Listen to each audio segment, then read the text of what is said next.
Fala galera, o professor Ronan aqui falando com vocês e vamos para mais uma aula dessas rebeliões que aconteceram aí nesse período da América Portuguesa, né, nesse período de colonização brasileira, tá? Então agora nós vamos falar de uma rebelião específica também na região mineradora, tá, pessoal? Essa região mineradora, ela durou muitos anos aqui, o ciclo econômico do ouro durou muitos anos aqui no Brasil. Então, é importante a gente entender o passo a passo. A Guerra dos Emboabas, que a gente já fez essa aula, é uma espécie de início desse ciclo ali, onde teve aqueles atritos entre bandeirantes, né, e os forasteiros, que eles chamavam. Agora, pessoal, a gente vai falar especificamente da revolta de Vila Rica, que foi talvez um dos maiores centros do ouro aí nessa região de Minas Gerais. Tá? Então, ela é uma sequência ali daquele período da Guerra dos Emboabas e um pré, né, Inconfidência Mineira. Então, assim, é um período bem vasto da nossa história. A revolta de Vila Rica, pessoal, que era o nome do local, também pode ser encontrada facilmente ou, né, chamada de a revolta de Felipe dos Santos, porque era o nome atribuído a um dos líderes desse movimento. Mas, pessoal, é importante a gente também esclarecer que não era o simples fato de você encontrar um ouro na região. Não era pelo simples fato de você ter encontrado ouro na região que você era dono de tudo aquilo ali que você encontrou, tá? Então, assim, lá nos Emboabas, a gente discutiu a questão do pioneirismo, né, da exploração do ouro na região. Quem é que tinha mais direito de explorar ou não? Só que passou a Emboabas, pessoal, o governo criou a famosa Intendência das Minas.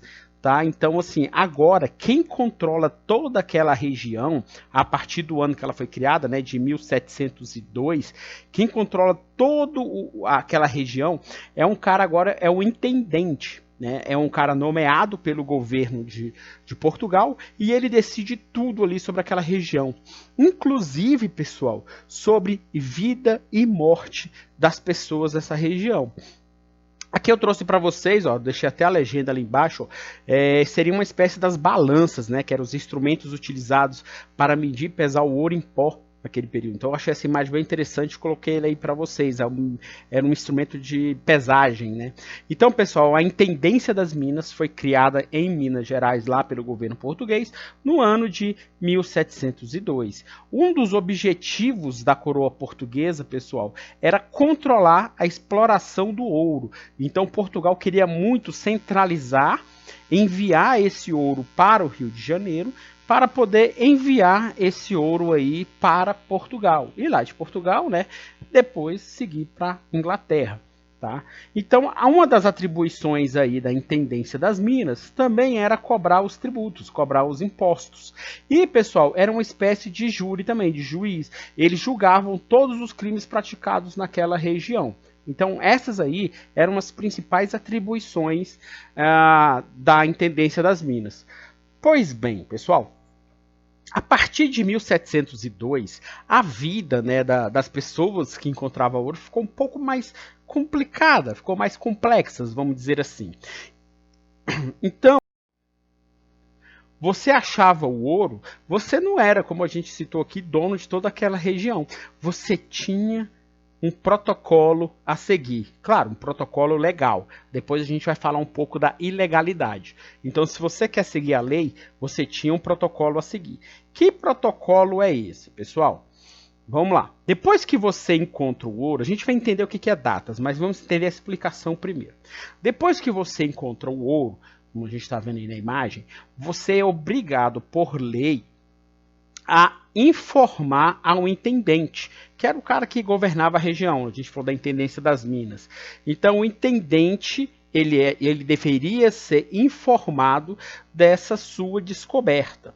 Bom, depois que o intendente descobrir, né, ficou sabendo que você descobriu aquela região, o intendente ele mandava dividir a mina em lotes auríferos, né? Auríferos, pessoal, é ouro. Tá? E tanto que na tabela periódica, auríferos, o ouro aparece AU, por caso do aurífero. Então o intendente mandava dividir a mina em lotes auríferos, em lote de ouro. E esses lotes, pessoal, esses lotes que eram chamados de datas, que é o título aqui do nosso slide.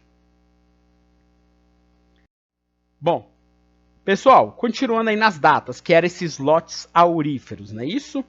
Bom, depois que você dividia, pessoal, a pessoa que descobriu, você, por exemplo, que descobriu o ouro ali, você tem direito a 2 lotes, tá? Então, 2 lotes é seu, 2 datas são suas.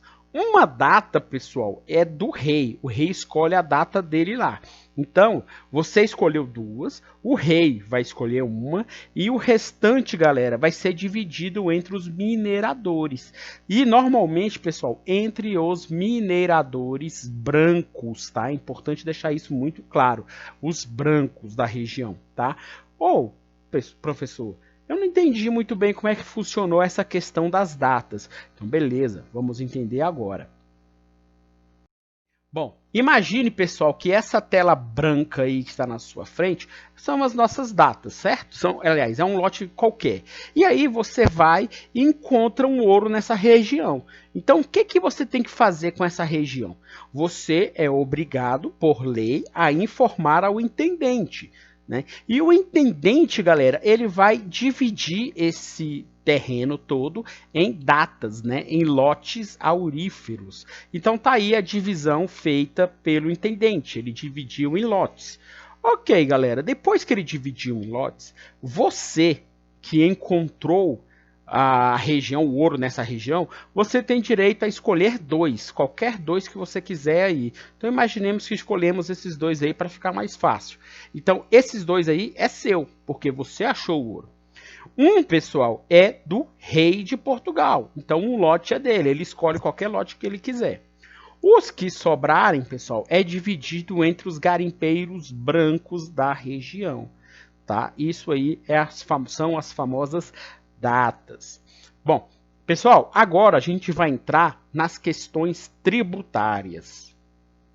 Ou seja, nas questões dos impostos. A coroa portuguesa, pessoal, já estava abusando muito dessa questão dos impostos. Já estavam cobrando impostos em demasia, né? Impostos demais.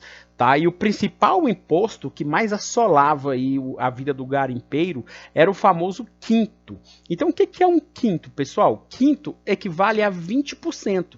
Então, todo ouro que você encontrasse, você tinha que pagar 20% dele para a coroa portuguesa. Então, por isso que é um quinto, 20% de todo o ouro extraído. Pessoal, esse aqui, como a gente falou, era o principal imposto e talvez um dos piores. Mas assim, havia muito mais impostos que incomodavam aí o garimpeiro local. Tá? Havia, para vocês terem ideia, pessoal, havia impostos que as pessoas tinham que pagar para poder garantir uma festa de casamento de alguma princesa portuguesa. Tá? Ou, por exemplo, se os portugueses lá de Lisboa quisessem restaurar um monumento ou uma estátua, eles cobravam impostos aqui. Então, com isso, galera, com esse tanto de impostos e esse abuso todo, aumentou muito o número de contrabando, né? O que é um contrabando, galera? É aquela ilegalidade, é você não pagar os impostos, tá? É o clandestino que nós chamamos. Pessoal, para evitar a clandestinidade, para evitar que as pessoas roubassem, o governo português criou a famosa casa de fundição, onde, pessoal, ele colocava essa casa de fundição lá nas regiões mineradoras.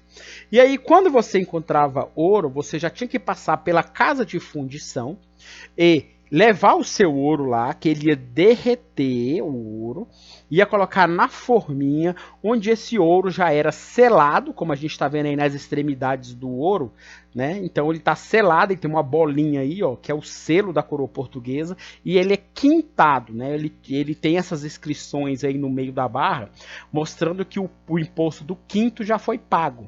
Então esse ouro que vocês estão vendo aí era o ouro legal. Esse ouro aí era da lei, ele poderia circular livremente na região.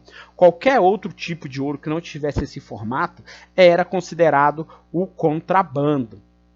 Então, pessoal, essa casa de fundição foi criada aí no ano de 1719, tá? Ele era instaurado lá naquelas regiões mineradoras, onde o ouro ele era transformado em barra, ele era selado e ele era quintado. Quintado, pessoal, é quando ele tira o quinto. E o selado é quando recebe o selo real, né? O selo da coroa portuguesa. Então, pessoal, aumentou a insatisfação popular.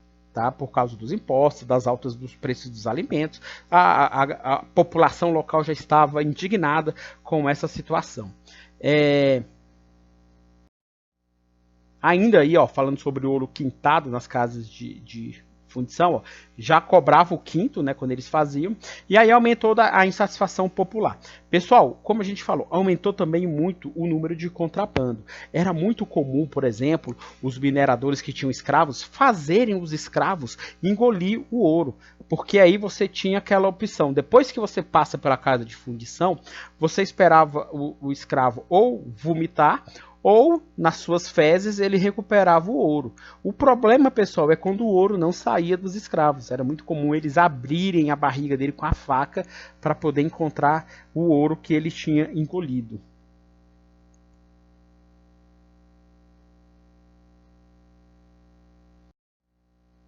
Bom, pessoal, outra forma de contrabando, além de usarem a questão do escravo, era a religiosidade. Daí surgiu a famosa expressão santo do pau oco. Porque, pessoal, na época, a madeira era muito utilizada para os objetos dos que moravam na região mineradora. E os santos católicos, normalmente, eles eram de madeira, como a gente está vendo aí na imagem. Então, pessoal, aqui nós estamos vendo a imagem de um santo, que no primeiro plano ali, tudo ok com ele. Quando você vira de costas aqui na segunda imagem, ele parece que tem uma capinha ali atrás. E aquela capinha, pessoal, se você tirar, ele é oco por dentro. E ali os garimpeiros escondiam o ouro, né, para poder não pagar o quinto, né, fazer como contrabando. Tá? Então, por isso, o santo do pau oco. O que é um santo do pau oco, a expressão popular, pessoal? É normalmente aquele garoto que, ou garota, né, que finge que faz tudo certo, mas na verdade está enganando as pessoas. Daí a expressão, tá? Santo do pau oco. Bom, agora, pessoal, entrando propriamente dito aí na revolta de Vila Rica, tá? Também conhecida como revolta de Felipe dos Santos, que é o nome aí do principal líder aí, que foi instaurado um ano depois aí da casa de fundição. Mas o que eles reclamavam, pessoal? O que eles queriam? Pessoal, essa revolta, eles estavam questionando a questão dos impostos e também a questão do preço dos alimentos. Os alimentos estavam subindo muito, né? Então, assim, o povo mais pobre ou aquele que não estava conseguindo, não estava no que eles chamavam de a maré de sorte, encontrando todo o ouro, estavam encontrando dificuldades para se alimentar com o preço em ascensão. Tá? E eles queriam anular também a casa de fundição, os decretos que criavam essa casa de fundição aí. Então, essas aí, pessoal, eram as principais exigências dessa revolta de Vila Rica.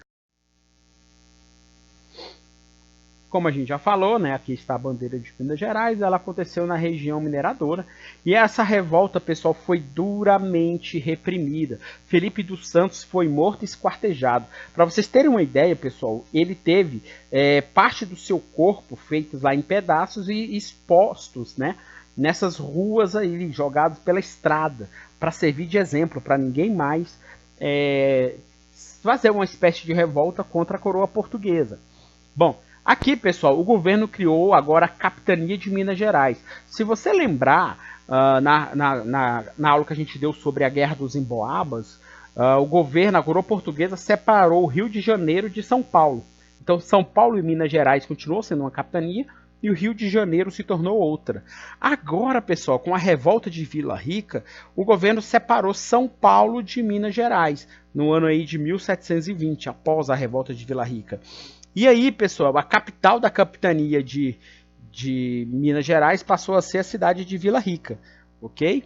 Então separou de São Paulo aí, então agora Minas Gerais é uma coisa, São Paulo é outra. Para que separar, pessoal? Para você governar melhor. Lembrando que São Paulo, pessoal, foi a primeira capitania ou cidade a ser criada, então Minas Gerais estava em uma ascensão, crescendo muito. Então não estava como o governador ter olhos para São Paulo e Minas.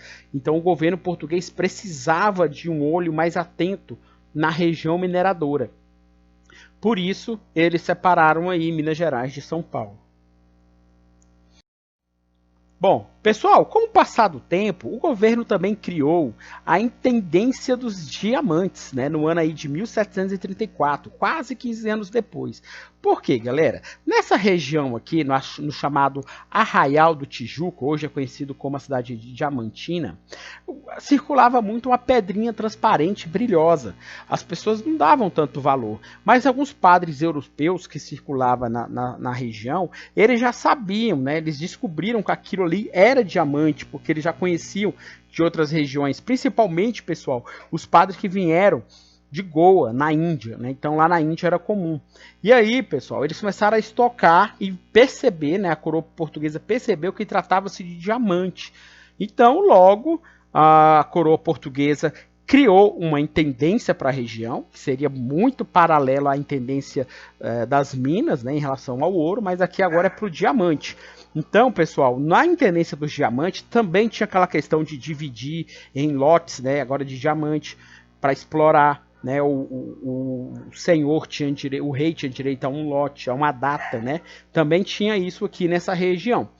A diferença, pessoal, é que na região que mais se descobria diamantes ali, no Diamantina, no Arraial do Tijuca, o rei mandou expulsar os moradores dessa região.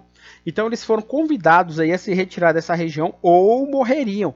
Lembrando que o intendente aí dos diamantes também tinha direito, né, a decidir sobre vida ou morte dos moradores locais. Bom, pessoal, então olha lá.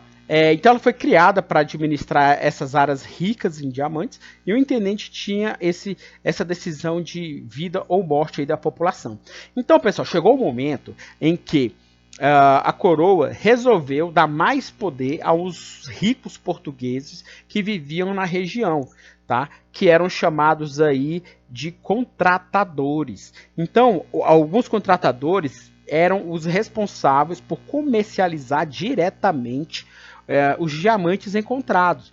Tanto, pessoal, que eles eram até chamados de governadores também pelos moradores locais. Talvez, pessoal, o mais famoso deles tenha sido o contratador João Fernandes, que ficou conhecido nacionalmente por se apaixonar por uma bela escrava e se casar e ter vários filhos com essa escrava, chamada de Chica da Silva. Mas, infelizmente, pessoal, essa linda história de amor era raridade na época da escravidão aqui no Brasil. Quase nunca acontecia algo parecido, era muito raro, raríssimo. Bom, e o que mudou no Brasil, pessoal? É importante a gente deixar isso claro. O que mudou no Brasil nesse período aí da mineração, né? Quando o Brasil passou a exportar muito ouro. Pessoal, o que mais mudou aqui foi a questão da interiorização do Brasil. Então, o interior passou a ser tão ocupado quanto o litoral. Tá? Então, começou a ter vida urbana dentro do Brasil, nas vilas e vilarejos do Brasil, nas mais longínquas cidades, certo? E houve uma consolidação desse mercado interno. Todo tipo de produto chegava aqui ao Brasil, tá? No interior do Brasil. Não era só mais agora nas capitais litorâneas. Outra mudança importante, pessoal, importantíssima, aconteceu no ano de 1763, quando houve a mudança da capital brasileira. Pessoal, por que houve essa mudança da capital? Primeiro, a gente gosta até de brincar, porque Minas Gerais não tem mar.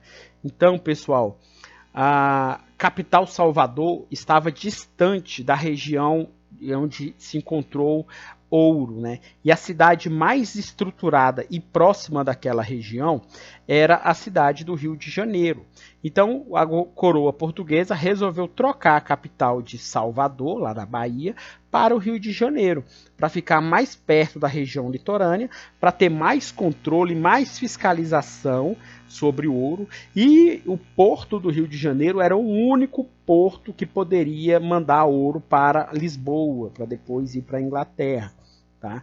Então essa foi a causa da mudança. E essa mudança foi feita da noite para o dia. É como se Salvador ficasse pobre assim da noite para o dia. Perdeu a máquina pública e o Rio de Janeiro, né, como se tivesse ganho na loteria nesse período aí.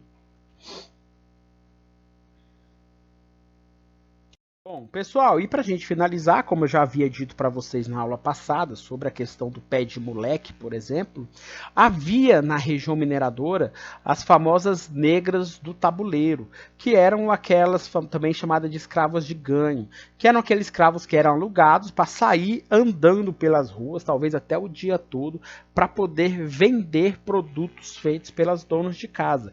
Cuscuz, beiju, tapioca, pé de moleque, bolo, etc. Então, elas saíam, né, o dono dela ganhava uma taxa, elas saíam pelas ruas para vender os salgados, né, as coisas que elas faziam aí.